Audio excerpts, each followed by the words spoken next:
As a recap for material properties, so far we've been using isotropic material properties, which were defined just by means of putting in an elastic property, which was the modulus of elasticity followed by the Poisson ratio. And by defining these two physical properties, the entire matrix or the material matrix was able to be set up. However, it's also possible to set up different kinds of materials. You can have composite materials, which are sort of an anisotropic material and layer-wise. So you can start by defining a certain ply, and you define the properties of the modulus in different directions, also the Poisson ratio in different directions, along with the bulk modulus in different directions, and so on. And in this way, you define a ply. Then you can define a stacking sequence for plies, which would be 0 degrees, 90 degrees, 45, minus 45, and you set up a stacking sequence. And once that is, all these plies are basically set up on top of each other, then what you get finally is a laminate, which is a composite laminate. So there are different ways by which you can define materials, and all these options are present in all the software that you're using, so it's nothing very difficult. You can also find inbuilt materials like isotropic materials like metals. You can find rubber materials which are viscoelastic, and those kind of properties are already there. Now in this course we are only going to consider isotropic materials, also because there are properties such as plasticity, viscoelasticity, viscoplasticity, which are all non-linear properties. So that is not something we understand yet, so we are not going to consider this kind of behavior. Now we also are aerospace engineers, so we know that when we have a certain material, we also have failure. And all the different materials follow different kinds of failure criteria. You can have failure on the basis of maximum stress, maximum strain, and this failure can be based on von Mises stress, but you also have failure in composites, which is more directional. So it could be failure in the fiber direction, in the transverse to fiber direction, it could happen inside the matrix. So you also have a bunch of failure criteria which are already inbuilt in most of these software. But if you have something really special and you do not exactly find it in any of the software, there's nothing to worry about, because it is always possible to have a user-defined material property which can be input into any kind of finite element program. And these user-defined material properties, a lot of them are already there. If you look on the internet, you'll find many examples. But in the end, if you know how the material behaves and you have a certain set of equations to describe it, it's extremely simple to set up these user-defined properties for your particular purpose. Now, how do we actually apply these material properties to any kind of a part in the software? So we have looked at two different cases. We've looked at Abaqus, and we've also looked at Patra and Nastran for the people who are following Patra and Nastran. So in this case, we have in Abaqus, what we started with is by defining a material. And after we defined the material, we defined a profile for beams, for example. And if we didn't have beams, we could skip this step. And then after defining a profile, we defined a section. And after defining the section, we did a section assignment to our part. And that's how the material property was assigned. In the same way, in Patra and Nastran, we started with setting up a material property. We continued by defining a section, or which was called a property in general, so property. And after applying, getting a property, you could assign, or you can say select application region, and then apply your property to that particular region. Alternatively, you could also apply the property while meshing. You could also do that by just selecting which property you wanted associated to that mesh.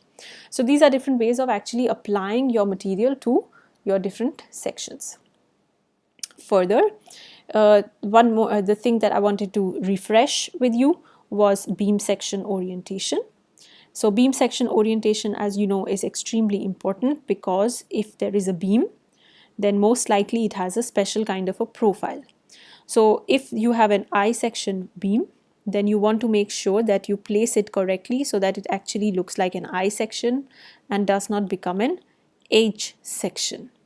You don't want this to happen. Therefore, you need to set up what kind of axis your beam is following so that you can provide it to your software.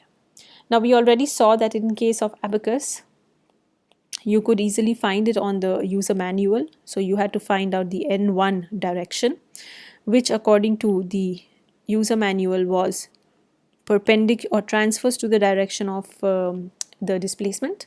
So if this was N2, this was N1, and that was the direction of the tangent, which was representing the length of the beam. And the same way we had for Patra and Nastran.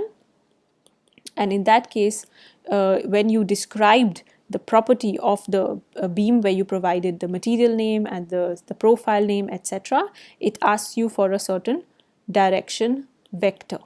And the direction vector in the case of Patra and Nastran was different than the one for Abaqus, where you had to actually provide the vector which was in this direction. Therefore, if in your case it was x and y and in the lengthwise direction z, then this vector would be 0, 1, 0.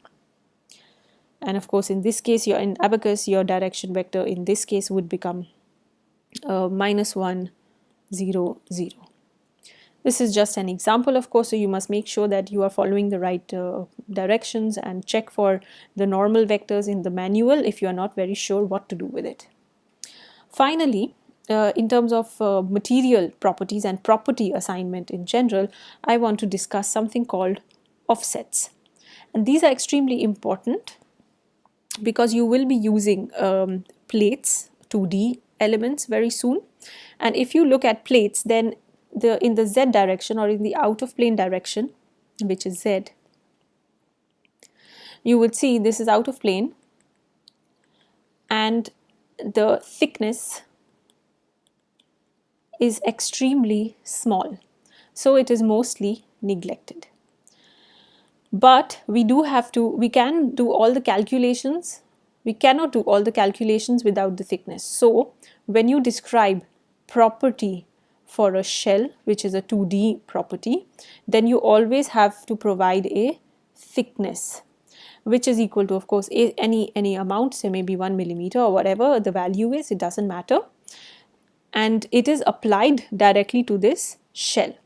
But how can it apply this thickness is possible in different ways. So if I now look at just the cross section and I exaggerate this cross section over here and I say it looks somewhat like this, then I know that the thickness I provided here is T. But it can be applied in different ways. For example, I can say that the neutral axis remains right at the middle of the ply. That means I have T by 2 on top and T by 2 at the bottom. But at the same time, I can also say that I would like to have the neutral axis offset to the top of the plate, which means that T remains at the bottom completely. That means we have shifted the neutral axis in the positive direction by a value T by 2. Now, why this is important is that sometimes we make use of multiple parts in a model. As an example, let's consider a stiffened plate. So I have a stiffened panel. I have a panel here which is a shell, and then I placed Z stiffeners on it throughout the length. Somewhat like this. I have my Z stiffener. Sorry, that became a bit ugly. Here I'm going to redraw it very quickly. So I say I have a certain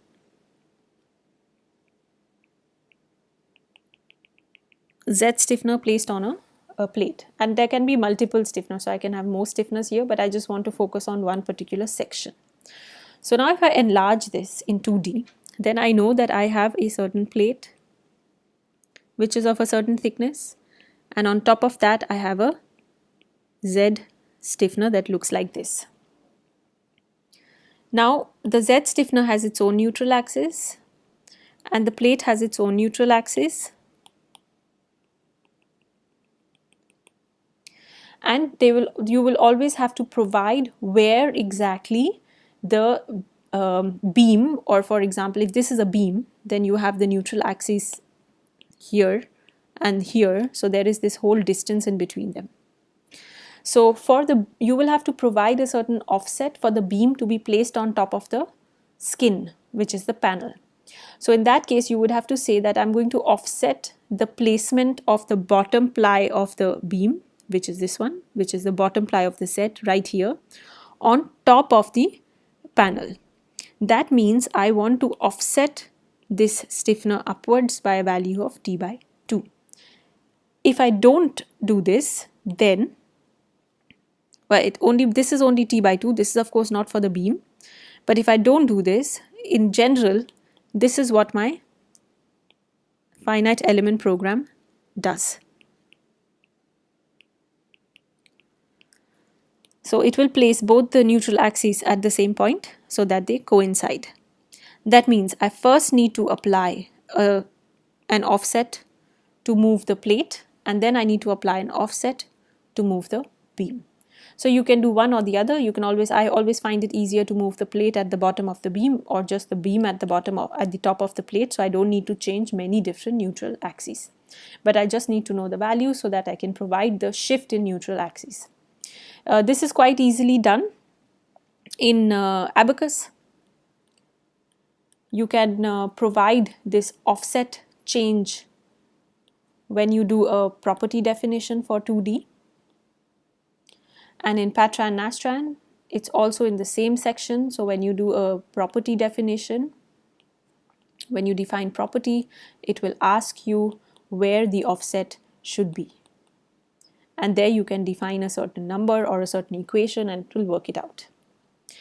So this is quite important when it comes to placing objects on top of the other. Of course, if this works only because now you also have to understand, sorry, I should have mentioned this before, that I want to simplify this structure such that I have a plate, and on top of that I can place a beam that basically is nothing but a Z section, Z profile beam. But it's still a one-dimensional element. That means I'm actually superimposing a one-dimensional element on top of a two-dimensional element. Then in that case, I do need to provide this change in neutral axis. But if I was going to make this as a solid or as a shell, then I would, of course, as a shell, I would still have to offset it. But as a solid, both sections are solid, I wouldn't have to do it because I can just assemble it in the correct way.